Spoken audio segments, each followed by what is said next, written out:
Exatamente. Que vão somente ouvindo aquilo e amém, Isso. amém. Perderam, a gente chama isso de, literalmente, do analfabetismo funcional. São pessoas que sabem ler, mas não decodificam o que leem. Escutam, mas não ouvem, mas não escutam. E aí vem o conceito. Escutar, ouvir e escutar. São duas palavras diferentes. Isso também é Até a gente já ouviu muita pregação sobre o ouvir e a diferença do ouvir e escutar, né? Isso. E etimologicamente tem diferença. Até aquela questão, e a fé vem pelo ouvir, não pelo escutar, né? Já ouvi... Isso. Então vamos... Aí você me permite ainda? Sim, claro. E se encaixa também no aspecto, quando a gente para para olhar o aspecto religioso. Sim. Porque as religiões, elas são constituídas de muitos dogmas. Para o filósofo, quando você tem um dogma posto, você para de questionar.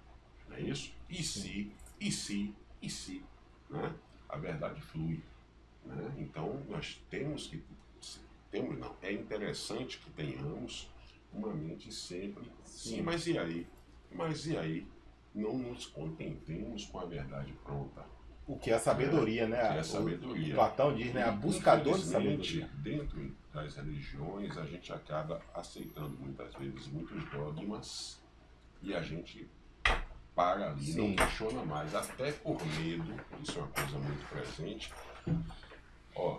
Se você questiona isso, você vai deixar Deus insatisfeito com você. Mas hoje já não é, mas o entendimento já está revolucionário, já evoluiu. Né? Ótimo, isso é já bom. Evoluiu. Isso é bom, né? Porque... Nem tem como mais manter na caixa... Por causa da internet, né? As pessoas hoje têm acesso a muita coisa. É libertária, coisa, a internet é libertária. Chega muita coisa, mas se encaixa dentro dessa... Sim, perfeitamente. Né? E o último que eu quero mencionar, Cleiton, é o deserto espiritual. E eu não estou falando aqui de religião A, B ou C. Para deixar bem claro, né? Porque às vezes as pessoas... Não é uma profissão de fé, isso aqui. Não é uma profissão de fé.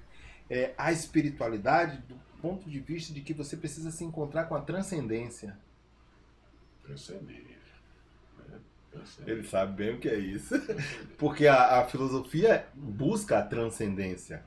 Nós já conhecemos a nossa transcendência que está em Deus, manifesta em Jesus, pelo Espírito Santo.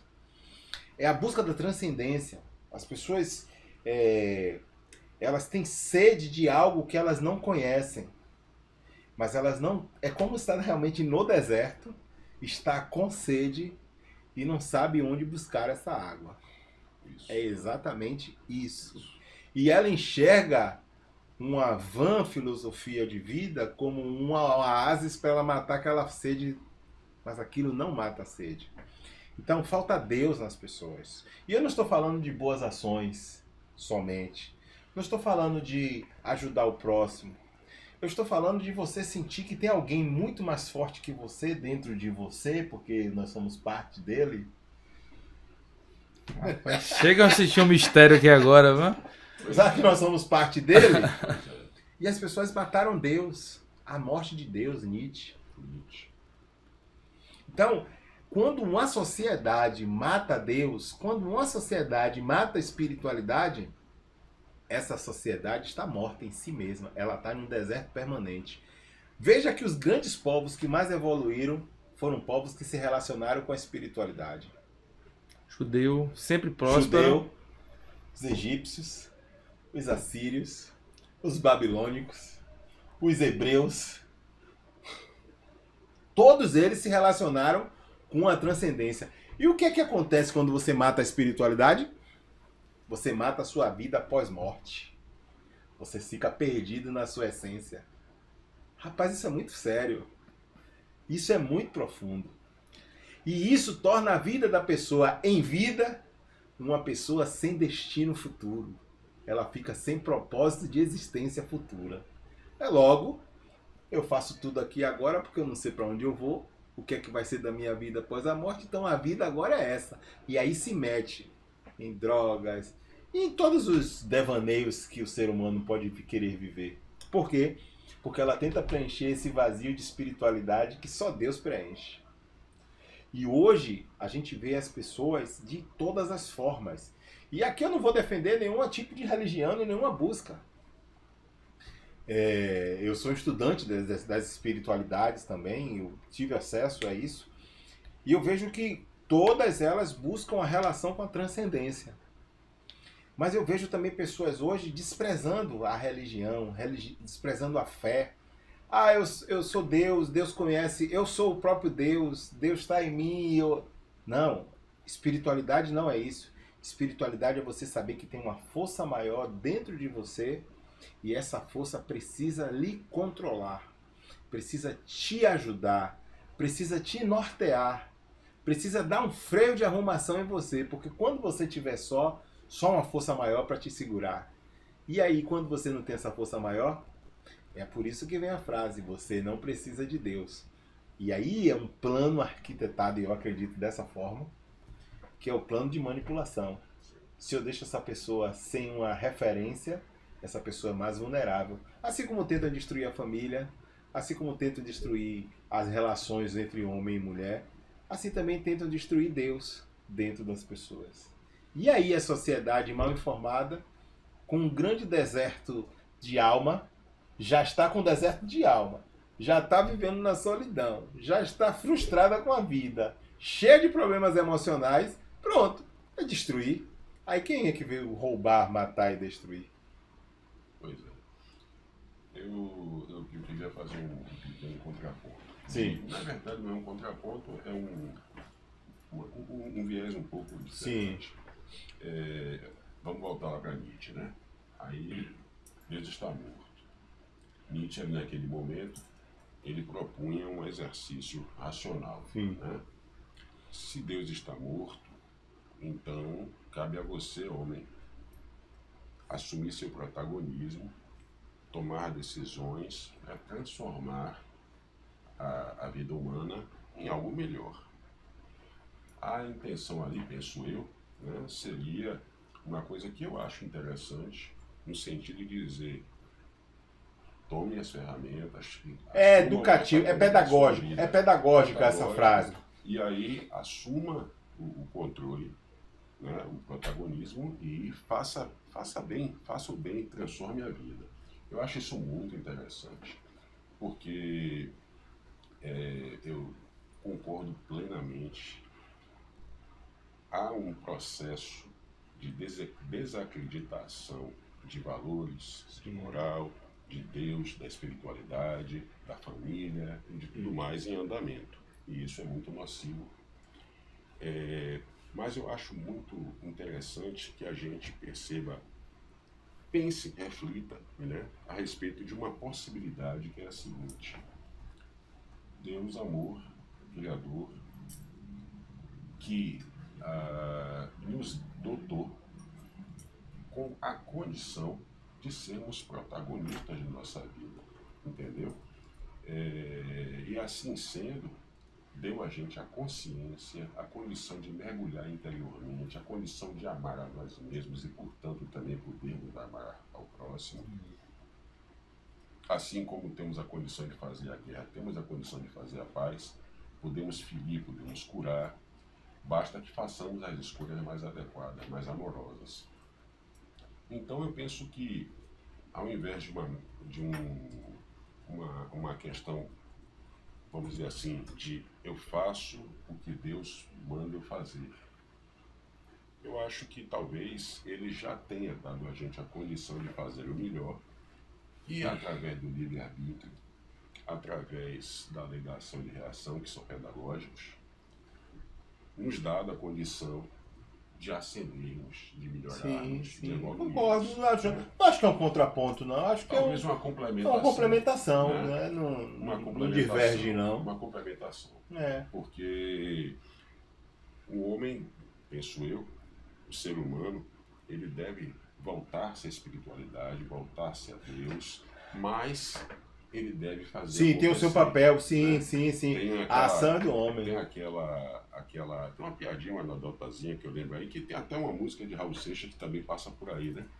A pessoa passa, olha, vê aquele terreno bonito, plantado, todo bonito, né? Aí faz, poxa, rapaz, Graças a Deus que esse terreno está assim. A pessoa vê com com olhar espiritual, né? Aí o dono do terreno fez assim, mas você precisava ver como é que estava esse terreno antes de eu chegar. Exatamente. Entendeu? Até porque Nietzsche também, cientistas disseram, estudiosos disseram que ele depois, ele não desdisse o que disse, Sim. mas ele reformulou o pensamento dele sobre a morte de Deus. E aí explicou que aquilo ali era uma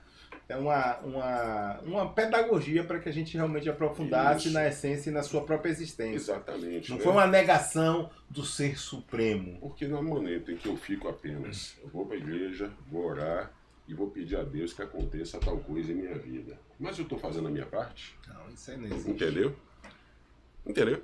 Eu estou fazendo a minha parte para que aquela coisa mude, para que aquela coisa aconteça. Quando eu me conecto com Deus e digo, poxa Deus, eu quero que aconteça tal coisa em minha vida, peço sua ajuda, mas eu quero que aconteça tal coisa em minha vida. O que é que eu tenho que fazer para que isso aconteça? Eu vou lá e faço. Eu acho que a gente é ajudado pela espiritualidade no momento em que a gente tem essa ação, forma essa consciência, entendeu? De união entre o espiritual e a minha ação, o meu protagonismo, entendeu? Antes que isso aconteça, as coisas vão ficar lá, aquele terreno não capinado, entendeu?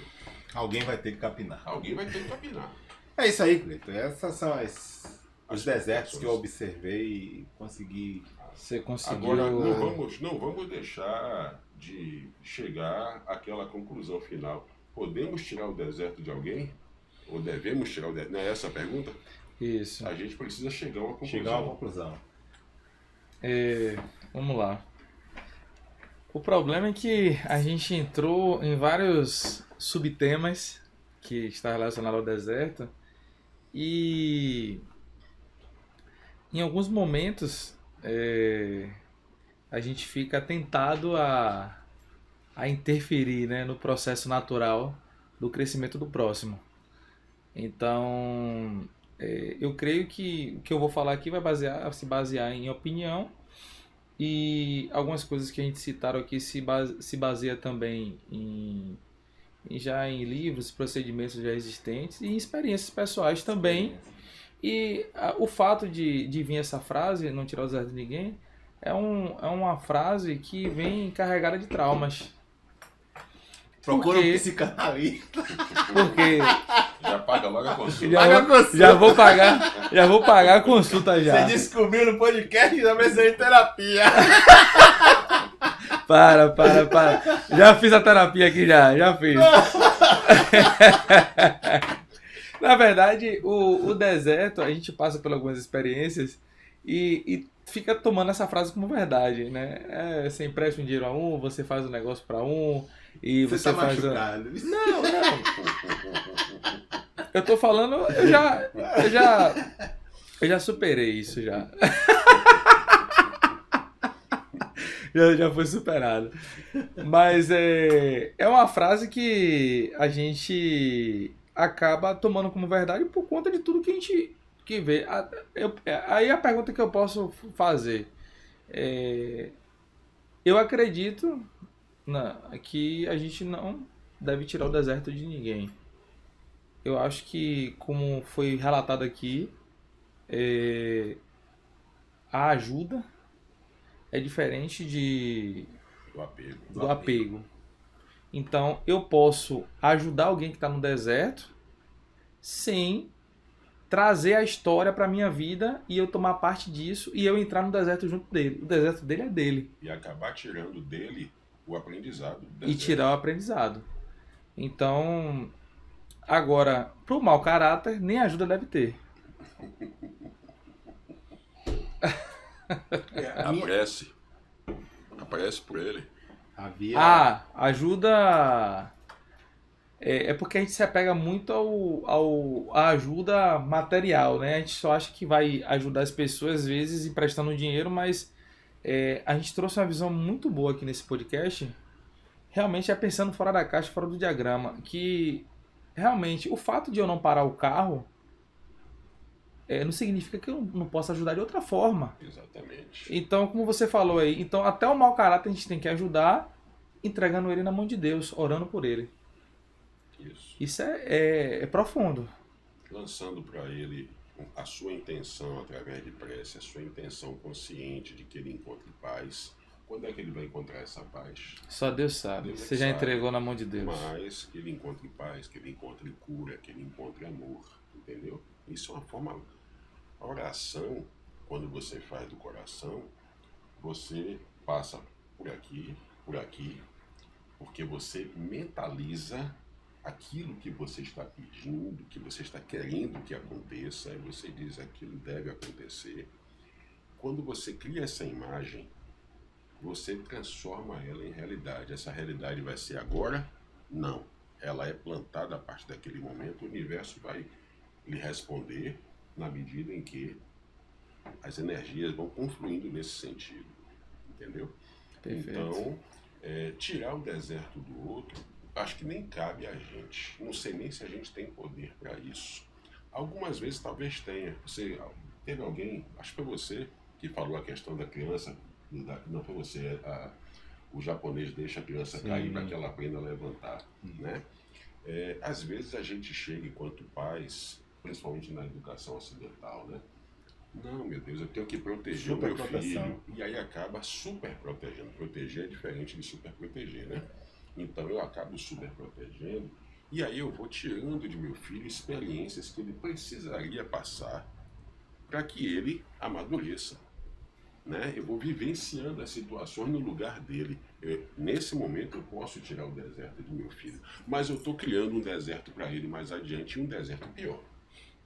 Porque em algum momento ele vai ter que se confrontar com aquelas situações que eu busquei tirar dele quando ele era mais novo e que era o momento mais adequado. E aí ele vai chegar mais velho sem saber o que ele deveria ter aprendido com 3, 4 anos de idade. Você entendeu? E vai se debater com situações que vão, aí sim, traumatizá-lo mais e aumentar mais o deserto. Porque ele não está preparado. Entendeu? Porque ele não está preparado. Uma coisa que ele era para ter aprendido ali e eu evitei que ele aprendesse. Nesse momento eu posso tirar aquele deserto dele momentaneamente, mas eu estou criando um pior para ele. Você entendeu? Porque as coisas que a gente precisa, as competências que a gente precisa desenvolver, os traumas que a gente precisa resolver, os aprendizados que temos que ter, eles são intransferíveis e pessoais. A experiência de sua vida é sua. Eu não tenho como viver sua vida. Entendeu? Então, o deserto de cada um, seja ele o deserto consciente ou o deserto inconsciente, a gente já fez essa diferenciação aqui ao longo do bate-papo, né? O deserto consciente, Jesus entrando no deserto, ele conscientemente entra porque ele queria resolver uma questão específica e resolve, entendeu? Inconscientemente sou eu vivendo as tristezas da minha vida no dia a dia, repetindo padrões cotidianamente, e eu não tenho nem consciência daquilo, eu estou culpando o outro, eu não sei o que fazer, entendeu? Então, eu acho que cada um vai pontuar, né, sua conclusão. A minha conclusão nesse sentido é esse: o deserto é pessoal, intransferível e necessário. Fala, Bonfim. Sua opinião agora para finalizar com chave de ouro esse primeiro episódio de Fora do Diagrama.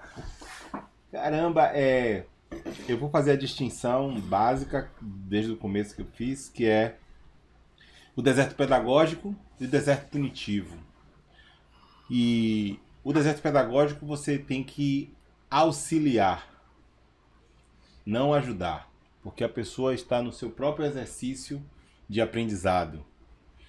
E todo mundo precisa passar por um deserto pedagógico, onde a pessoa aprende e se desenvolve naturalmente, segundo as suas próprias forças, segundo as suas próprias experiências e a sua capacidade de solucionar e resolver seus próprios problemas. Isso é pedagógico. Pedagógico também eu posso acrescentar nessa mesma linha, que é quando Deus te coloca em um deserto, em umas circunstâncias que você precisa passar por aquilo para você ter uma experiência miraculosa, uma experiência com Deus. Eu não posso me furtar de falar também sobre isso. E na Bíblia a gente encontra vários aspectos sobre isso. Quanto ao deserto punitivo, o deserto que você arca com as suas consequências, esse nem se aproxime. E aí, Deus me traz aqui um texto bíblico que a gente nunca imaginou que ia lembrar aqui. Só Deus para lembrar isso. Quando Caim matou Abel, qual foi a punição de Caim? você vai andar pelo deserto, ninguém vai te tocar e todos vão ter medo de você, porque eu não quero que ninguém te ajude. Todos vão ter medo de você. E Caim virou um andarilho no meio do deserto como punição de Deus. E ninguém sabe efetivamente o que aconteceu com a vida dele. Há especulações, e eu sei das especulações, mas eu não vou falar sobre isso, deixar isso no ar. Deixar para um outro episódio. Onde a gente fala sobre isso. Mas eu tenho ciência do que aconteceu, mas não é o caso aqui. Então, quando Ismael e Abraão... Rapaz, isso é muito forte. Você vai andar pelo deserto, não vai te faltar comida, você não vai ser vencedor nem vai ser vencido. Seu reino vai ser no meio do deserto. Então Deus também puniu ele, mas puniu com uma bênção. E é os árabes. Descendência de Israel. Irmão de Israel. Irmão de judeus. Então, eu acho que, resumindo essas duas perspectivas, eu ajudo se eu entender o propósito. Eu não ajudo se eu não entender o propósito daquele deserto. Eu vou ficar com esse ponto de equilíbrio. O que eu sei que é punição, eu não vou ajudar. Não devo ajudar. Eu não vou interferir naquilo que ele precisa receber como um galardão. Ok? Mas aquilo que eu entendo que eu posso auxiliar, não ajudar nem me apegar, eu vou ficar de longe ou buscar outras formas, e aí usa a sua fala, de como ajudá-lo sem precisar interferir diretamente. Porque quem pariu Mateus que balança. Tudo que o homem plantar, o homem vai colher. Então, a minha solidariedade vai ter, mas a minha ajuda talvez não, porque eu não vou interferir naquilo que ele precisa. E eu falo isso muito tranquilamente porque quando eu estou atendendo as pessoas, a gente tem uma vontade grande de fazer com que a pessoa mude automaticamente, né? Aquele sentimento, aquela emoção. E às vezes é tipo um trauma, problema familiar. Trauma na família, a pessoa não consegue liberar perdão pro pai. Aí eu digo, você tem entendimento que esse seu problema com seu pai afeta a sua relação com seu marido? Não, entendo, mas eu não consigo. Eu disse, mas não é uma questão de conseguir. Você tem que fazer para você superar isso. É a questão de decisão. Decisão. Não é conseguir. Não é conseguir. Não é tentar. Tentar não é tentar. Isso está atrapalhando. Então me dá vontade de dizer, olha, você precisa fazer isso para você melhorar nisso. E a pessoa não consegue. E o que você faz com isso? Vai se apegar? Tá bom. Foi bom. Vamos para a próxima sessão. Tem também os homens, né? Um homem que tem casos de que o cara tem muita ciúme, e aí vem um ciúme pela perspectiva dele ter visto a mãe dele tendo relações com vários homens. E aí, no sentido de, relacionamentos, não relações. Relacionamentos com homens, vários homens que não foi o pai. Separou do pai, e aí teve um namorado, depois teve outro namorado, depois teve outro namorado. O menino vendo aquilo e disse, pô, minha mãe é minha, eu não quero perder minha mãe. E aí ele, nessa relação, ele tem ciúme da mulher. E aí fica desconfiado e cria aquele narcisismo dominador, porque ele acha que ele enxerga a mulher dele, a mãe. E você, não, velho, não, calma, é sua mãe, sua esposa, ela tem caráter, ela te respeita, ela tem uma conduta digna, então você que precisa se libertar disso. Não é culpa, não é dela, é sua. O seu ciúme é doentio porque isso está fazendo mal a você e a ela. Você vai ter muito Miquel para tratar, viu? Bem isso. Alô, Miquel. Pois é. E são casos que eu quero ajudar, mas eu só posso ajudar como? usando outros mecanismos. Não posso efetivamente fazer com que a pessoa mude ou com um passe de mágica. A pessoa tem que decidir sair daquele deserto, daquele mal que está incomodando a vida dela. E eu fico nessa questão. Como eu sou da área de análise, de ajuda, eu sempre vou precisar conhecer o propósito para poder ajudar. Eu acho que eu fico nesse equilíbrio. Show de bola. Pessoal, muito obrigado a quem está encerrando esse primeiro episódio, né? Um tema bem relevante, um tema que tocou os corações, certo? O nosso amigo aqui, Alex Bonfim, nosso querido Sérgio. Então quero agradecer a vocês e sigam lá no nosso Instagram, a gente está começando agora esse universo do que é a vida real, realmente fora do diagrama. E um abraço para vocês, uma ótima tarde. Me largue. Obrigado, gente.